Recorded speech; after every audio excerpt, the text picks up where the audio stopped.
मैं दूर हूँ मजबूर हूँ आई सैयदी आलम, मैं दूर हूँ मजबूर हूँ आई सैयदी आलम, दीदार देखा देगी आवाज सुना दो, दीदार देखा देगी आवाज सुना दो। मैं सूरत यूसुफ को नहीं चाहने वाला, मैं सूरत यूसुफ को नहीं चाहने वाला, मैं कैस के मानंद नहीं आशिक लैला, मैं कैस के मानंद नहीं आशिक लैला, मैं आशिक मौला हूँ मेरा इश्क दीवाना, मैं आशिक मौला हूँ मेरा इश्क दीवाना, ये जुमला जहाँ जिसके तजल्ली से उजाला, ये जुमला जहाँ जिसके तजल्ली से उजाला। मोहम्मद ने आकर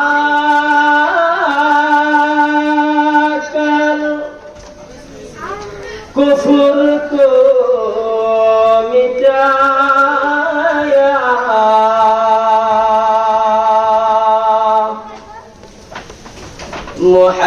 मोहम्मद ने आकर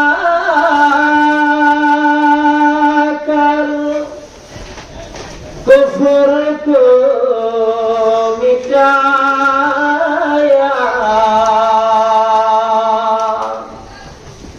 कुफ्र को मिटाकर सदाकत बकाया, कुफ्र को मिटाकर सदाकत बकाया। দুই গুণ যার ভিতরে থাকবে ওই ব্যক্তিটা হবে সৌভাগ্যবান। এক নাম্বার গুণ হলো তার ঈমান। কেমন ঈমান? আবার দুই নাম্বার গুণ হলো আমলে সালেহ। দুই নাম্বার গুণ হলো আমলে সালেহ। নেক কাজ যারা করবে তারা সৌভাগ্যবান হবে। দুইটা গুণের প্রথম নাম্বার গুণ হলো ঈমান। ঈমান কেমন ঈমান? আমিনু কামা আমানান নাস। আল্লাহ বলে তাদের মতো ঈমান আনো যারা ঈমান এনেছে। আমিনু কামা আমানান নাস, তাদের মতো ঈমান আনো। আয়াত দ্বারা উদ্দেশ্য হলো সাহাবায়ে কেরাম হতে পারে, ফেরাউনের স্ত্রী আসিয়া আলাইহিস সালাম হতে পারে। সূরা বুরুজে আল্লাহ এক প্রকার লোকের ঘটনা বর্ণনা করেছেন, তারাও হতে পারে। তবে ঈমান আনতে হবে। সাহাবায়ে কেরামের মতো যদি ঈমান আনা যায় তাহলে আমরা সৌভাগ্যবান হব। ঈমান কেমন ঈমান? বলে সাহাবাওয়ালা ঈমান যদি আনো কামিয়াব হয়ে যাবে। ফেরাউন হামানের কাছে গিয়ে বলে হামান আমার বিবি বলে আল্লাহ, হামান বলে সর্বনাশ, প্রভুর স্ত্রী যদি অন্য কোন প্রভুকে মানে তাহলে তো এটা বদনাম। হামান কি করা যায়, কি করা যায়? হামানকে যখন ফেরাউন বলে তখন হামান বলে তাকে কিছুটা শাস্তি দেওয়া হোক। আসিয়া আলাইহিস সালামকে উত্তপ্ত বালুর উপর নিয়ে গেল, চিপ করে শুয়ায়া উপর দিকে সূর্যের দিকে মুখ করে রাখলো। এরপরেও আসিয়া ঈমান ছাড়ে নাই। আসিয়াকে যখন বলা হলো আল্লাহ ছাড়া, আমি আল্লাহ ছাড়া ভিন্ন কোন ইলাহ আছে? বলে হ্যাঁ আল্লাহ আছে। এরপরও ঈমান যেহেতু ছাড়ে নাই, তখন হামানকে বলে হামান আসিয়া তো কোনো ঈমান ছাড়ে নাই। বলে বেলেট আনো, বেলেট এনে তার শরীরের চামড়াটুকু কেটে তার শরীর থেকে আলগা করে নাও। চামড়া যখন খুলে ফেলা হলো তার শরীরে কোনো চামড়া নাই, উপরে সূর্যের আলো, নিচে দিয়া উত্তপ্ত বালু, গরম, কতই না কষ্ট, কতই না কষ্ট। আবার বুকের উপর গরম পাথর। আসিয়া আলাইহিস সালাম এরপরও ঈমান ছাড়ে নাই। হামানের কাছে ফেরাউন যাই, বলে হামান এগুলো তো আসিয়া ঈমান ছাড়ে না, বলে তাকে বড় একটা পাথর দিয়ে দুনিয়া থেকে বিদায় করে দাও, তাহলেই শেষ হয়ে যাবে। হামানের কথা অনুযায়ী ফেরাউন বিশাল বড় একটা পাথর নিল, আসিয়াকে শেষ করে দিল। আসিয়ার কাছে যাওয়ার পর আসিয়ার ঠোঁট নড়ে। ফেরাউন কান লাগায়া বলে, আসিয়া বল, তুমি মিথ্যা কথা বলবা না, তুমি একটু আগ মুহূর্তে কেন হাসছো বলো? তুমি দুনিয়া থেকে বিদায় হয়ে যাবা, মিথ্যা বলবা না, সত্য বলো। আসিয়া বলে, আমি আল্লাহর কাছে দোয়া করেছি, আল্লাহ যেন জান্নাতে তার কাছে আমার জন্য একটা বাড়ি বানায়া দেন। এই যে ক্বালাত রাব্বি বিনি ইনদাকা বাইতান ফিল জান্নাহ ওয়া নাজ্জিনি মিন ফিরআউনা ওয়া আমালি ওয়া নাজ্জিনি মিনাল কওমিল যালিমিন। এই কালাম জিন্দা কুরআন হাকিম, হিকমতে উলায়া জালাস্তু কাদিম, জামিউল ইলম ফিল কুরআন হাকিম, তাকাসারাত আনহু আফআলুর রিজালি। ফেরাউন যখন এইভাবে বলা বলি করল, আসিয়া বলে, আল্লাহর কাছে দোয়া করেছি, আল্লাহ যেন আমার জন্য তার জান্নাতে তার নিকট একটা বাড়ি বানায়া দেয়। আল্লাহ আমার জন্য দোয়া কবুল করে নিলেন। জান্নাতে যে বাড়িটা আমার জন্য বানিয়েছেন, ওই বাড়িটা আল্লাহ তাআলা আমাকে দেখাইয়েছেন। আর ওই জান্নাতের বাড়ি দেখে আমি আসিয়া হাসতে শুরু করেছি। এইভাবে বাড়ি দেখার পর আসিয়া দুনিয়া তাইকাও আল্লাহ তাআলার ঈমান, আল্লাহর উপর যে ঈমান আছে, ইঞ্চি পরিমাণও কষ্ট নির্যাতন নিপীড়নের উপরেও ঈমান ছাড়ে না। কারণ পরকালে তার জন্য জান্নাতে আল্লাহ তাআলা বাড়ি বানিয়েছেন। ওই বাড়ি দেখে দেখে সে দুনিয়া থেকে বিদায় হয়ে গেল। সাহাবায়ে কেরাম পয়গম্বরকে বলে, ও পয়গম্বর, আসিয়াকে যে বড় বিশাল বড় পাথর মেরে বিদায় করে দিল, আসিয়াকে কষ্ট পাই না। মায়ার নবী বলে, সাহাবারা শুনে নাও, আসিয়াকে যখন ফেরাউন বিশাল বড় পাথর মারতেছিল, পাথর তার শরীরে পড়ার আগে আগে আসিয়ার আত্মা আল্লাহর তৈরি জান্নাতের মেহমান হয়ে গেছে।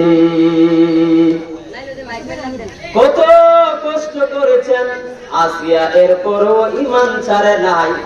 আমগো মুসলিম ভাই বোনেরা যারা আছো, আসিয়া আলাইহিস সালাতু ওয়াস সালামের কথাগুলো একটু স্মরণ করো হে মা, তাহলে ঈমানটা কিছুটা হলেও বুঝে আসবে। কারণ দুনিয়ার সব কষ্ট একদিক দিয়া সইতে পেরেছে, এরপরেও আল্লাহ তাআলার থেকে বিমুখ হয়ে ঈমান উনি ছাড়ে নাই। ঈমান না ছাড়ার কারণে আল্লাহ তাআলা তার দোয়া কবুল করে পরকালের জান্নাতে একটা বাড়ি বানাইয়েছেন, যে বাড়িটা ওইটা আল্লাহ তাআলা দেখিয়েছেন। ইন্নাল্লাযীনা আমানু ওয়া আমিলুস সালিহাত কানাত লাহুম জান্নাতুল ফিরদাউসি নুজুলা। পরকালে দুইটা গ্রুপ হবে, একটা গ্রুপ হবে হতভাগা, আর একটা গ্রুপ হবে সৌভাগ্যবান। হতভাগা যারা, তারা যাবে জাহান্নামে, আর সৌভাগ্যবান যারা, তারা যাবে জান্নাতে।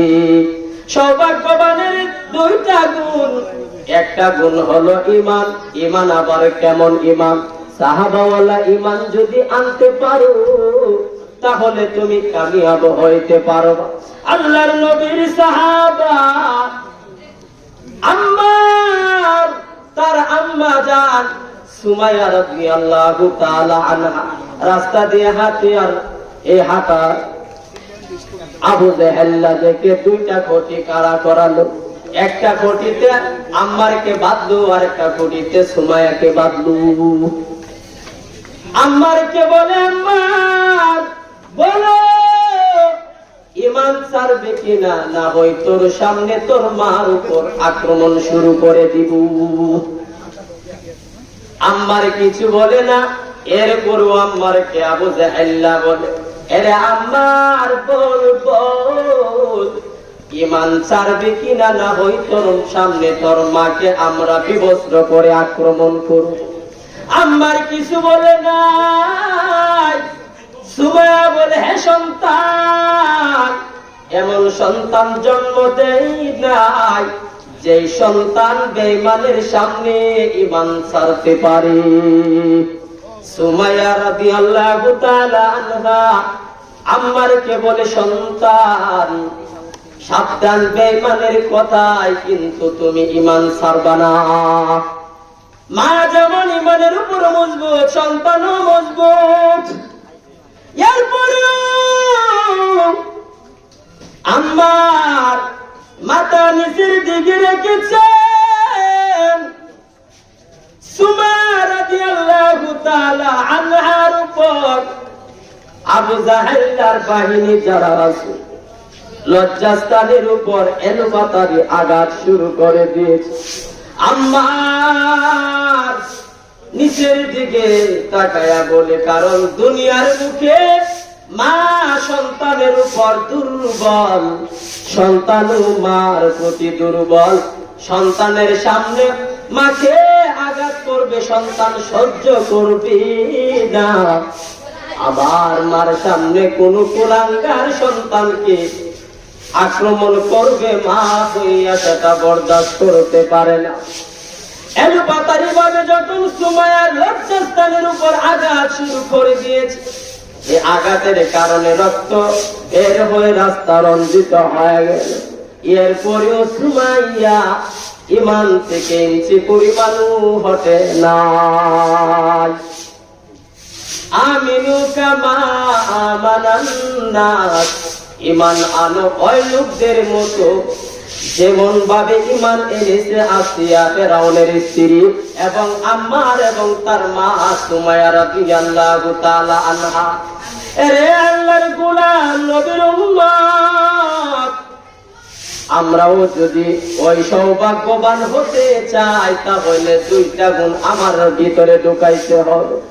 একটা গুণ হলো ঈমান, দ্বিতীয় নম্বর গুণ হলো আমলে সালেহ। নেক কাজ যদি করতে পারি আর ঈমান যদি থাকে তাহলে আমরা সৌভাগ্যবান হব। আর সৌভাগ্যবান যারা, আল্লাহ বলেন তারা হবে জান্নাতি। পয়গম্বরের আরেকজন সাহাবী, তার নাম খুবাইব। আল্লাহ তাআলা খুবাইব সহ 10 জন সাহাবাকে দাওয়াতের জন্য পাঠাইলেন। বেঈমানরা ধরে 7 জনকে মুহূর্তের ভিতরে বিদায় করে দিল। 3 জনকে ধরে নিয়ে 2 জনকে হত্যা করে ফেলল। আর হযরত খুবাইবকে ধরে নিয়ে বন্দী করে রাখলো। কিছুক্ষণ পর এই খুবাইবকে তারা বের করে আনলো, মঞ্চ বানাইলো। মঞ্চ বানাইয়া খুবাইবকে উঠাইলো, উঠাইয়া হাতে 2 হাতে পেরেক মারলো। পেরেক মারার পর খুবাইবকে বলে, এরে খুবাইব, তোমার কোনো চাওয়া পাওয়ার আছে কিনা? বলে, হ্যাঁ আছে। 2 রাকাত নামাজের সুযোগ দাও। 2 রাকাত নামাজের সুযোগ দেয়া হলো। খুবাইব 2 রাকাত নামাজে দাঁড়িয়েছিল, এতটাই মজা পেয়েছিল। তবে উনি চিন্তা করলেন, যদি লম্বা করে নামাজ কাফের মুশরিকরা মনে করবে, কারণ মুমিন খুবাইব মৃত্যুর ভয়ে আজকে নামাজ লম্বা করে ফেলেছে। এতটুকু বদগুমি করবার সুযোগ খুবাইব কাফের মুমিন বেঈমানদেরকে দেয় না। এই কাফের মুশরিকদের সামনে খুবাইব আল্লাহর পয়গম্বরের সাহাবী খুবাইব শর্টকাট 2 রাকাত নামাজ আদায় করে নিলেন। বেঈমানরা বলে, রে খুবাইব, এত জলদি করে কেন তুমি নামাজ শেষ করে ফেললে? খুবাইব বলে, রে বেঈমান, আমি যদি এখন লম্বা নামাজ আদায় করি আর তোরা বলবে মৃত্যুর ভয়ে খুবাইব লম্বা নামাজ পড়েছি। আমি চাই না ইসলামটা কাটু হোক, আর আমি খুবাইবের প্রতি তোদের কিছুটা বদগুমানি হোক। মরবো তো মরবো, এরপরেও আমি খুবাইব চাই না ইসলামকে বদনাম করে চলে যায়। খুবাইবকে যখন এইভাবে আক্রমণ শুরু করে দিল, কাফের শেষ পর্যায়ে বলে, রে খুবাইব, তুমি যদি একটা কথা বলো তাহলে তোকে আমরা ছেড়ে দেব। খুবাইব বলে, বল, কি বলবো বলো, বল কি বলবো? রে খুবাইব, যেই অবস্থায় আছো তুমি তো মৃত্যুবরণ করবা, এই অবস্থাতেও আমরা তোমাকে ছেড়ে দেব, তবে একটা কথা যদি বলতে পারো রে খুবাইব। খুবাইব বলো, বলো, কি বলবো? বলে, মুহাম্মদকে যদি একটা গালি দিতে পারো তাহলে আমরা তোমাকে মৃত্যুর আগ মুহূর্তে মরণ থেকে ছেড়ে দেওয়া হবে। খুবাইব বলে, কাফের, বেঈমান, মুশরিক, তোরা বলতেছিস আমি খুবাইব মুহাম্মদকে গালি দেবে, ছেড়ে দিবি? মুহাম্মদকে গালি দেওয়ার কারণে আমি খুবাইব তো মাত্র 1 পিস ঈমানওয়ালা হব, আমি একটা জান পাবো। তবে মুহাম্মদকে গালি দেওয়ার বিনিময়ে যদি আমি খুবাইব হাজারো জান পাই, হাজারো জীবন পাই, খোদার কসম মুহাম্মদকে গালি না দেইয়া একটা মরণ যদিও আমি দিতে পারি সেটাই আমার জন্য সৌভাগ্যবান। খুবাইব মৃত্যুর আগ মুহূর্তে অফার আসছে, মুহাম্মদকে গালি দিবে, ছেড়ে দেওয়া হবে। এরপরও পয়গম্বরের সাহাবারা মায়ার নবীর জন্য কত পাগল, আর আমরা আর আপনারা যারা মুহাম্মদের আশেক দাবি করি, বাবা ইমানের উপর প্রশ্ন থেকে যাই, কেমন ইমান আনছি? এই যে সাহাবাদের ইমান, সাহাবাওয়ালা ইমান, এই ইমান যদি ভিতরে লালন করতে পারো তাহলে সাহাবাওয়ালা জীবন অনুসন্ধান করো। মৃত্যুর আগ মুহূর্তেও ইমান ছাড়ে নাই, বলে ইমান চলে যাক এরপরেও ইমান ছাড়তে পারি না। জীবন চলে যাব ইমান ছাড়ব না, কারণ তারা ইমানের উপর এতটাই মজবুত। ইন্নাল্লাযীনা আমানু ওয়া আমিলুস সালিহাত কানাত লাহুম জান্নাতুল ফিরদাউসি নুজুলা। এরে মুমিন, এরে আল্লাহর গোলাম, নবীর উম্মত, ঈমান আনো। যদি ঈমান আনতে পারো আর নেক কাজ যদি করতে পারো তাহলে আল্লাহর তৈরি জান্নাতুল ফিরদাউসের মেহমান হবা। জান্নাতুল ফিরদাউসের মেহমান কি আমরা হতে চাই কিনা? কথা বল। জান্নাতুল ফিরদাউসের মেহমান যদি হতে চাই, এই মেহমান হতে গেলে 2টা গুণ আমার ভিতরে থাকতে হবে। 1 নাম্বার গুণ হলো ঈমান, 2 নাম্বার গুণ হলো আমলে সালেহ। ঈমান নিয়ে আর আমল নিয়ে যদি মরতে পারা যায়, আল্লাহর তৈরি জান্নাতুল ফিরদাউসের মেহমান হব। জান্নাতুল ফিরদাউসের মেহমান আমরা হব, আর মেজবান কে হবে? ওয়ালাকুম ফিহা মা তাশতাহি আনফুসুকুম ওয়ালাকুম ফিহা মা তাদউন নুজুলান মিন গফুরির রহিম। জান্নাতুল ফিরদাউসের মেহমান হব আমরা, আর স্বয়ং আল্লাহ হবেন মেজবান। জান্নাতে যাওয়ার পর ওয়ালাকুম ফিহা মা তাশতাহি আনফুসুকুম ওয়ালাকুম ফিহা মা তাদউন। এরে মুমিন, দুইটা গুণ যদি থাকে তাহলে আমরা সৌভাগ্যবান হব। এক নাম্বার গুণ ঈমান, দুই নাম্বার গুণ হলো আমলে সালেহ। আমলে চলে যদি করতে পারি আর ঈমান যদি নিয়ে মরতে পারি, আল্লাহর তৈরি জান্নাতুল ফিরদাউসের মেহমান হতে পারবো। পরকালে যদি যাও, ওখানে যা চাইবা তাই পাইবা, যা আবদার করবা তাই আল্লাহ দান করবে।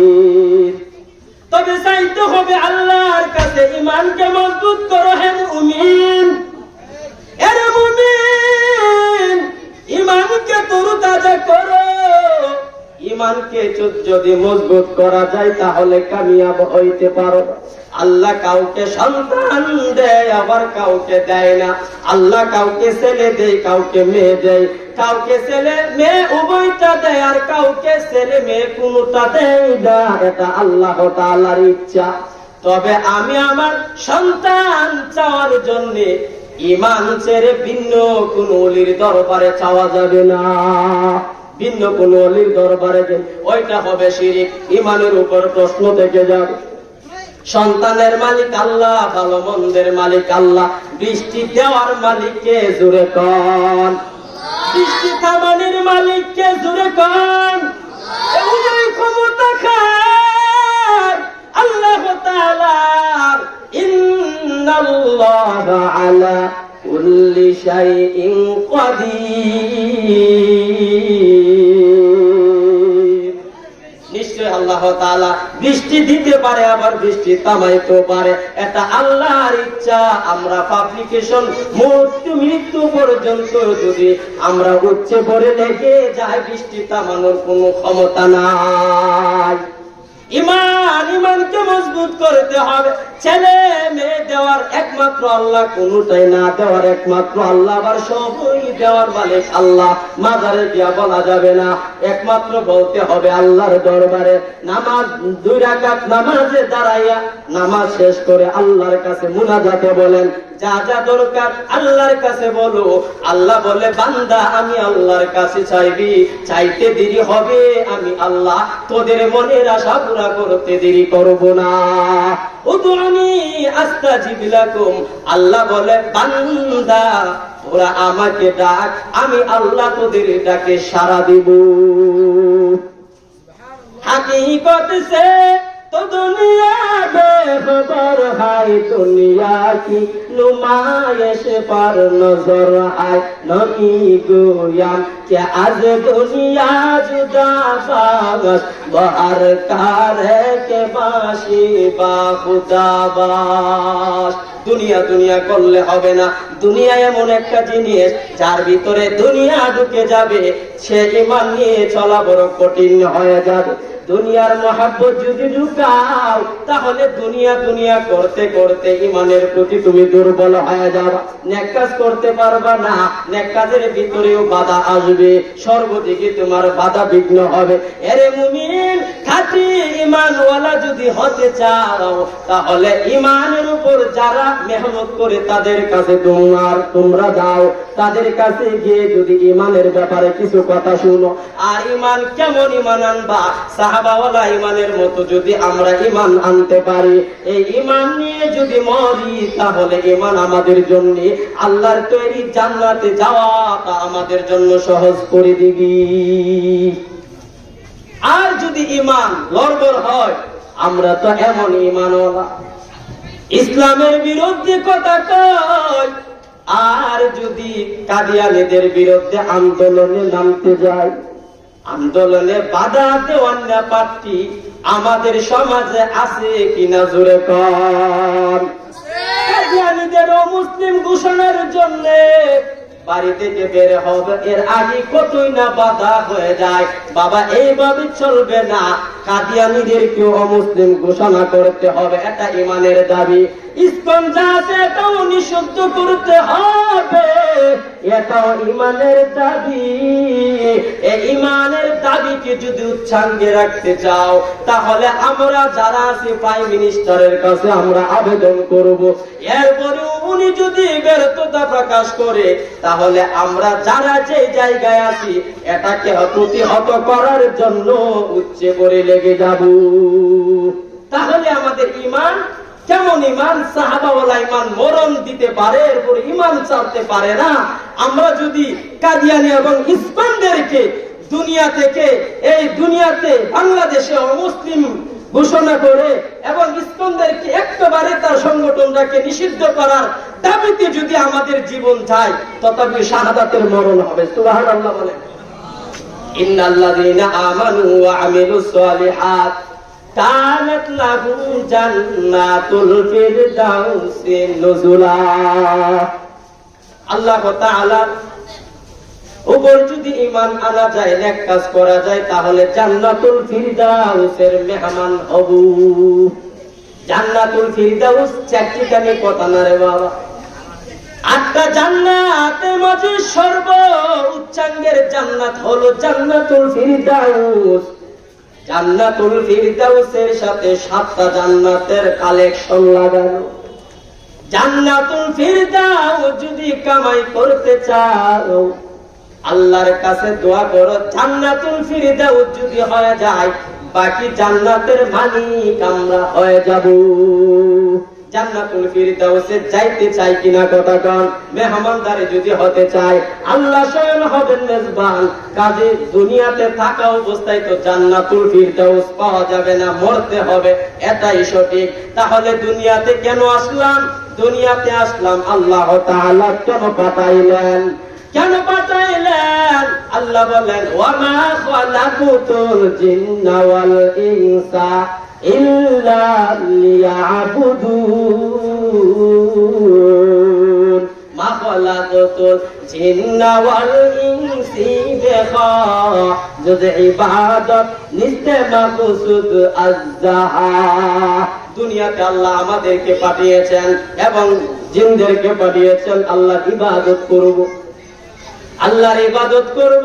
আল্লাহ তাআলা আমাদেরকে পাঠিয়েছেন, কাজে দুনিয়াতে ইবাদত করব। কতক্ষণ? আল্লাহ জানায়া দেন, মরণ আসা পর্যন্ত ইবাদত করতে হবে। মরণ আসবে, এটাই 100% ঠিক, এতে কোনো সন্দেহ নাই। ওয়া'বুদু রাব্বাকা হাত্তা ইয়াতিয়াকাল ইয়াকিন। আল্লাহ বলেন, মরণ আসা পর্যন্ত তুমি তোমার রবের ইবাদত করো। ইবাদত করতে হবে রবের মৃত্যু পর্যন্ত, এতে কোনো সন্দেহ নাই। মরণ যে হবে, মরণ যে হবে, এতে কোনো সন্দেহ আছে? কারণ আমাদের সবচাইতে ইব্রত হয়, আমার বাবা নাই, আমার দাদা নাই, আমার পর দাদা যারা আছে সবাই চলে গেল, এতে প্রতীয়মান হয়ে আমরাও চলে যাব, কোনো সন্দেহ নাই। মরবো, এতে কোনো সন্দেহ নাই। সবাই এক বাক্যে এটা আমরা স্বীকার করি। অতএব আমরা যারা আছি পৃথিবীতে, আল্লাহ তাআলার হুকুম, রাসূলের তরিকায় জীবন চালাইতে গেলে ঈমান হলো পূর্ব শর্ত। ঈমান আনতে হবে, এরপর আমলে সালেহ। ঈমান আনবো, আমলে সালেহ করব, তাহলে কামিয়াব হয়ে যাব। আমরা যারা আছি ঈমান আনলাম, নেক কাজ করব। নেক কাজের ভিতরে সর্বপ্রথম হলো সালাত। মায়ার নবী বলেন, এই সালাত যারা আদায় করবে না, মৃত্যুর পর তাদের 3টা শাস্তি হয়ে যাবে। 1 নাম্বার শাস্তি হলো কবরের মাঝে কবরটাকে আল্লাহ সংকীর্ণ করে দেবে। 2 নাম্বার শাস্তি হলো তার কবরে আগুন জ্বালায়া দেওয়া হবে। 3 নাম্বার শাস্তি, তার কবরে বিশাল বড় একটা অজগর পাঠানো হবে, যে অজগরের এত বিশাল বড় চোখ, এত বড় নখ হবে রে বাবা। আর তাদের এই ভয়ানক অবস্থা দেখে শুধু তাই নাই, বিশাল বড় একটা ডান্ডা দিয়ে তাকে আঘাত করা হবে। এ আঘাতের কারণে এত চিৎকার দিবে, দুনিয়ার বুকে জিন ও ইনসান ব্যতীত যত হাইওয়ান আছে সবাই আওয়াজ তার শুনতে পাবে। এই জন্য উলামায়ে কেরাম বলেন, গুরুস্থান কিংবা কবরস্থানে আশেপাশে গরু ছাগল এগুলো বাঁধা ঠিক না। কেন ঠিক না? কারণ হলো কবরস্থানে যদি আযাব হয়, মায়ার নবী বলেছেন, নবী আমার বলেছেন, যারা পৃথিবী থেকে বদ অবস্থায় চলে যাবে, নেক কাজ করবে না, হতভাগা, তারা জাহান্নামে যাবে। আর দুনিয়াতে থাকা অবস্থায় যারা নামাজ আদায় করে না, তাদের কবরে তিনটা শাস্তি হবে। প্রথম শাস্তি সংকীর্ণ হয়ে যাবে, দ্বিতীয় নম্বর শাস্তি আগুন দেওয়া হবে, তৃতীয় নম্বর শাস্তি অজগর এবং ডান্ডা বিড়ি দিয়ে আঘাত করা হবে। আঘাতের যে চিৎকার আছে সবাই শুনতে পারবে, মানুষ এবং জিন ব্যতীত। অতএব আমরা যারা আছি সবাই আল্লাহ তাআলার ইবাদত করব। এই চিৎকারের আওয়াজ কবরস্থানে গরু ছাগল যারা আছে তারা শুনতে পায়। এই জন্য যাদের কবর আযাব হয়, ওই আশপাশে যদি গরু কিংবা হাইওয়ান থাকে, জানোয়ার গুলো ছুটাছুটি শুরু করে আমরা দেখতে পাই না। অতএব আমরা যারা আছি সবাই নামাজ পড়ব ইনশাআল্লাহ। তাহলে বলতেছিলাম পরকালে দুইটা দল, একটা দল হবে হতভাগা, আরেকটা দল হবে সৌভাগ্যবান। হতভাগা যারা জাহান্নামী, সৌভাগ্যবান যারা তারা জান্নাতি। সৌভাগ্যবানদের দুইটা গুণ, এক নাম্বার গুণ হলো ঈমান, দুই নাম্বার গুণ হলো আমলে সালেহ। এই নেককারদের ভিতরে সর্বপ্রথম কিয়ামতের ময়দানে আউয়ালু মা ইউহাসাবু বিল হাদ ইয়াউমাল কিয়ামাতি সালাত, কিয়ামতের ময়দানে সর্বপ্রথম নামাজের হিসাব হবে। অতএব পয়গম্বর আরবী বলেন, যারা দুনিয়াতে থাকা অবস্থায় নামাজ পড়বে না, পরকালে তিনটা শাস্তির সম্মুখীন সে হবে। অতএব তিনটা শাস্তিও আমরা চাই না। ঈমান নিয়ে মরতে চাই, কে কে হাত উঠান। আল্লাহ তাআলা আমাদের সবাইকে ঈমান এবং আমলকে দুরস্ত করে আল্লাহর হুকুম রাসূলের তরিকায় পৃথিবীতে চলার এবং ঈমান নিয়ে মরার তৌফিক দান করুন, বলেন আমিন।